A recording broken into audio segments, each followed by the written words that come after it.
हूं अभिषेक गुप्ता। आप देख रहे हैं आपका अपना पसंदीदा यूट्यूब चैनल महादेव इंडिया। दोस्तों, आज हमारे साथ बात करने के लिए बांसटी विधानसभा के युवा भाजपा नेता आशुतोष जी मौजूद हैं, जो कि इनके बारे में हमें क्या बताऊं, इनके बारे में बातचीत करने के लिए आज हमारे साथ खुद मौजूद हैं। तो आज आइए सबसे पहले हम इनसे बातचीत करते हैं और इनसे सवाल जवाब करते हैं और इनके बारे में, व्यक्तित्व के बारे में जानने की कोशिश करते हैं कि इनका व्यक्तित्व किस तरह का है, इन्हें क्या पसंद है क्या नापसंद है। तो साहब, सबसे पहले तो आपका बहुत बहुत स्वागत है हमारे इस प्रोग्राम में। जी, मेरा नाम आशुतोष चौबे बंटी है जी। और मेरा गांव देवारपाली ब्लॉक के अंतर्गत आता है। जी। और मैं यहाँ से जिला पंचायत सदस्य पद का प्रत्याशी हूँ, वार्ड नंबर 15 से। जी। और मेरी राजनीति की शुरुआत से 2007 में टीडी कॉलेज से छात्र राजनीति से हुई है। जी। और हम लोगों ने वहीं से अपनी छात्र राजनीति की शुरुआत किया और हमारे कुछ सहयोगी थे जिनके साथ हम लोगों ने वहाँ से अपने राजनीतिक करियर का शुरुआत किया और तब से मैं अपने क्षेत्र में लगा हुआ हूँ। जी। तो जैसा कि आप बोल रहे हैं कि आप मतलब कि छात्र जीवन से आप राजनीति में हमेशा जुड़े हुए हैं, बहुत अच्छी बात है। छात्र संघर्ष की हर किसी की कहानी होती है। छात्र के दिनों में जिस वक्त आप छात्र नेता थे, कोई ऐसा कार्य, ऐसी कोई संघर्ष की कहानी जो हमारे दर्शकों के साथ आप साझा करना चाहेंगे? बिल्कुल। छात्र राजनीति में थोड़ा उस समय की, जो आज से 12-13 साल पहले की बात है, तो आप समझ सकते हैं कि साधन सुविधा की भी कमी थी पहले। जी। जी। और हम लोग जाते थे तो बहुत सारे संघर्षों का हम लोगों ने सामना किया है। थोड़ा इकोनॉमिकली परिवार की वजह से, आर्थिक स्थिति की वजह से भी, क्योंकि हम लोग का बैकग्राउंड उतना स्ट्रांग नहीं था, जिसकी वजह से हम लोग राजनीति को सफल तरीके से कर पाए।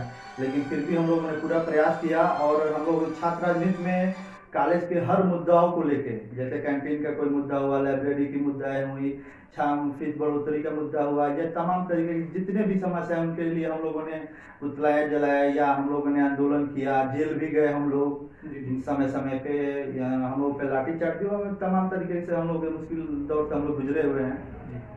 जी। तो अभी अभी वर्तमान में आपकी भारतीय जनता पार्टी की देश में सरकार है, केंद्र में, और साथ ही राज्य में भी सरकार है। कुछ ऐसी जन उपयोगी जो सरकार की तरफ से चलाई जा रही कार्य योजना है, जिनसे कि खास करके हम बांसटी विधानसभा और बलिया जिले की बात करें, जिससे कुछ प्रॉफिट हो रहा है, तो इसके बारे में कुछ आप हमें बताइए। बिल्कुल। माननीय प्रधानमंत्री श्री नरेंद्र मोदी जी के नेतृत्व में भारतीय जनता पार्टी के द्वारा बहुत ही अच्छा कार्य किया जा रहा है। जैसे कि तमाम तरीके की योजनाएं, जैसे किसान के लिए भी प्रधानमंत्री फसल बीमा योजना हुआ, या ये हम लोग का ये जो क्या वो होते हैं, आवासीय योजना हुआ, ये हम लोग का जो मेडिकल का वो होता है, वो इलाज कराने वाला जो आयुष्मान योजना हुआ, इस तरीके से बहुत सारी योजनाएं हैं जिनका जनता को डायरेक्ट लाभ मिल रहा है और ये सराहनीय कार्य है।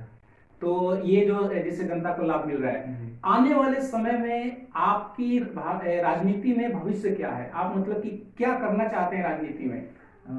फिलहाल तो मैं जिला पंचायत चुनाव की तैयारी कर रहा हूँ।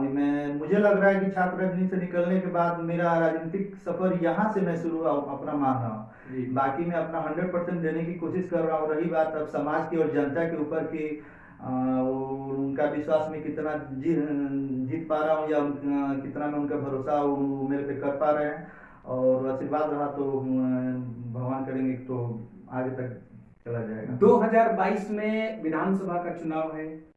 आप अपना पर्सनल नजरिया आपका क्या कहता है, भारतीय जनता पार्टी किस स्थान पर रहेगी? निश्चित रूप से भारतीय जनता पार्टी पूर्ण बहुमत से फिर 2022 की विधानसभा में अपना सरकार बनाएगी, क्योंकि मुझे नहीं लगता है कि जितना भारतीय जनता पार्टी के द्वारा प्रधानमंत्री नरेंद्र मोदी जी के द्वारा और योगी जी के द्वारा जो भी अच्छे अच्छे कार्य किए गए या बड़े बड़े कदम उठाए गए, मुझे नहीं लगता है कि किसी पार्टी के द्वारा ऐसे ऐसे कदम, जो भी जैसे आप देख रहे हैं कि 370 हुआ या राम मंदिर मुद्दा हुआ, ये कई सालों से इस पे ये बहस होता रहा था। ये तमाम तरीके से ये तो अटकलें इस पे चलती थी, वो सब इसको लग रहा है कि अब इसका अंतिम पड़ाव चल रहा है। तो इस तरीके से बहुत सारी योजनाएं हैं अभी, सबके किसानों के लिए वो सब, बेरोजगारी भत्ता के लिए वो सब योजनाएं चलाई जा रही है। अभी ये जो कोरोना महामारी का जो चला, इसमें भी बहुत सारे पार्टी के द्वारा, सरकार के द्वारा जनता तक डायरेक्ट योजनाओं को पहुंचाया गया। इसमें मैं खुद ही 49 दिन से 50 दिन से हम लोग घर घर लोगों को जाके राशन बांटने का काम किए। हम लोग अपने सहयोगियों के साथ, अपने साथियों के साथ लगातार 50 दिन तक। आपने मैंने आपसे अभी कुछ पूछा तो आपने बताया कि केंद्र सरकार में राम मंदिर बना और राम मंदिर का शिलान्यास हुआ, शिलान्यास और दूसरी बात 370 धारा हटने की। हुआ।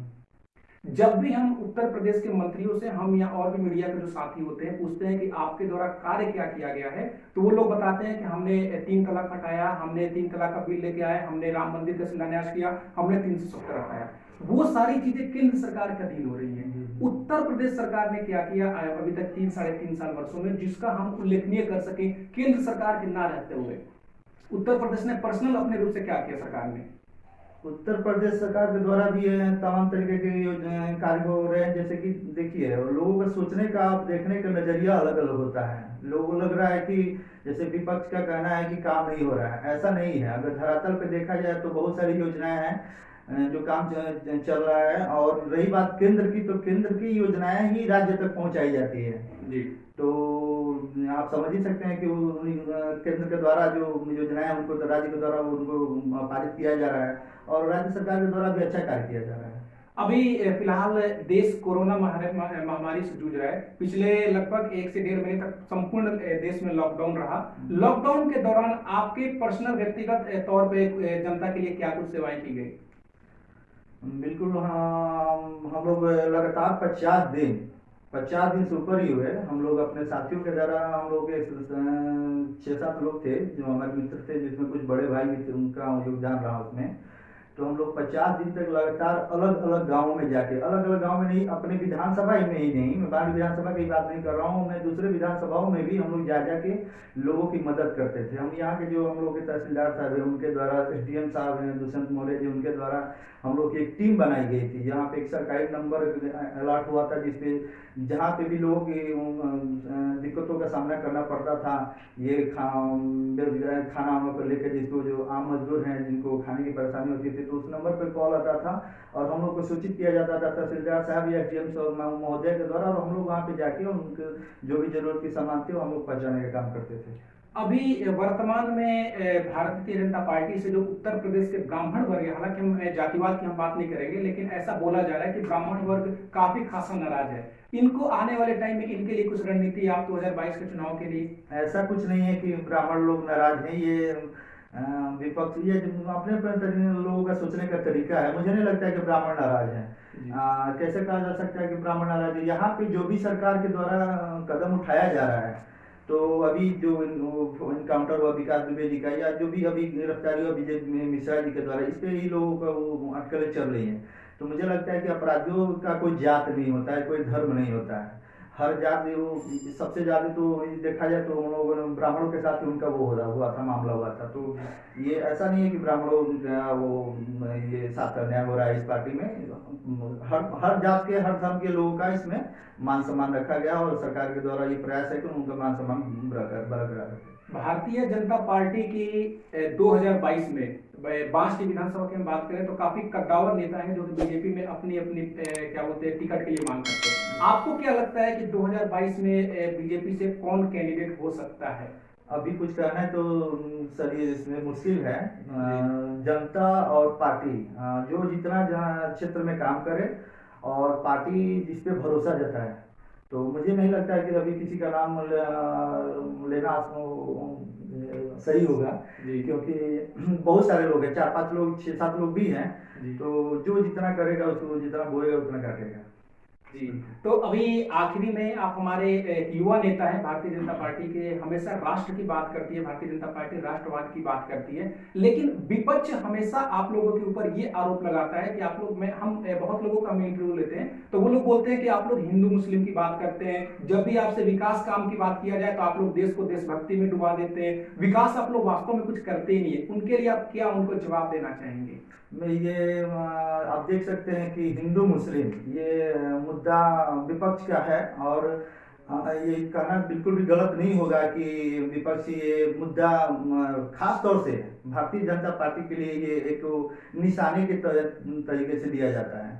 लेकिन ऐसा नहीं है। अगर देखा जाए तो हम लोगों ने मुसलमानों के लिए भी 3 तलाक जैसे मुद्दों को हटाया गया, जहाँ पे मुस्लिम महिलाओं को इतना शोषण किया जा रहा था। तो क्या अगर ऐसे होता तो मुस्लिम लोगों के लिए ऐसा होता? मदरसा में कितने मदरसा में सरकार की तरफ से योजनाएं जा रही हैं, पैसा जा रहा है उनके विकास के लिए। तो ऐसा तो मुझे तो नहीं लग रहा है कि मुसलमान भाइयों के साथ या उनके धर्म के कौम के साथ ऐसा कुछ दो तरफ का काम किया जा रहा है। जी। तो अभी आने वाले टाइम में आप अपनी पर्सनल नीति से बांसटी विधानसभा में आप क्या बदलाव लाना चाहते हैं? इससे देखिए, मेरी जहाँ तक अपनी वो सोच है, तो मेरा ये प्रयास रहता है कि मैं धरातल पे, मतलब कि मैं अपना व्यक्तिगत राय देता हूँ, तो मैं थोड़ा लगता है कि मैं अपने निजी जीवन में मैं चाहता हूँ कि मैं पहले करूँ किसी के लिए, और मैं प्रयास रहता है कि अधिक से अधिक लोगों की मदद करूँ, उनकी समस्याओं को मैं लेकर लड़ूँ। जो भी मैं, भले ही मैं पार्टी में हूँ, अगर प्रशासन शासन उनकी नहीं सुनी है तो फिर भी मैं उनके लिए लड़ने का काम करता हूँ। अभी बिजली का कोई मुद्दा था एक बागी नगर पंचायत में, तो वहाँ पे मैं पार्टी में रहते हुए भी मैंने प्रशासन का, मैंने वो शासन प्रशासन का मैंने पुतला जलाया। तो इस तरीके से नहीं है कि अगर मैं पार्टी में हूँ फिर भी उससे कोई मतलब नहीं रखता है मेरे लिए। अगर जो भी लगेगा कि समाज के लिए जरूरी है तो उसके लिए मैं निश्चित रूप से हमेशा लड़ूंगा। जी। तो अंत में आप एक युवा नेता हैं, हमारे जो दर्शक हैं युवाओं को आप क्या संदेश देना चाहेंगे? देखिए, पहले तो सभी युवाओं के लिए मैं अपनी तरफ से ये कहना चाहूंगा कि अपने कर्म पे भरोसा रखना चाहिए। कहते हैं कि वर्क इज वर्शिप, कर्म ही पूजा है। तो मुझे लगता है कि ईमानदारी से अपना कर्म कीजिए, बाकी ऊपर वाले हैं। अगर आप सही करेंगे तो आपके साथ सही होगा, गलत करेंगे तो निश्चित रूप से आपके साथ गलत होगा। जी, बहुत बहुत धन्यवाद सर, आपने अपना कीमती समय दिया और ये हमारे साथ, आप हमारे दर्शकों के साथ रूबरू हुए। तो ये थे दोस्तों आज हमारे साथ बांसटी विधानसभा के युवा नेता। अगर आपको ये वीडियो अच्छा लगा हो तो प्लीज हमारे वीडियो को लाइक कर दीजिएगा, चैनल को जरूर सब्सक्राइब करिएगा, और हाँ, सब्सक्राइब करने के बाद बेल आइकन जरूर प्रेस कर दीजिएगा। अगर वीडियो अच्छा लगे तो शेयर भी करिएगा, और ये वीडियो आपको कैसा लगा अपने विचार आप कमेंट के माध्यम से जरूर शेयर करिएगा। इस वीडियो को देखने के लिए बहुत बहुत धन्यवाद। जय हिंद, जय भारत, महादेव इंडिया।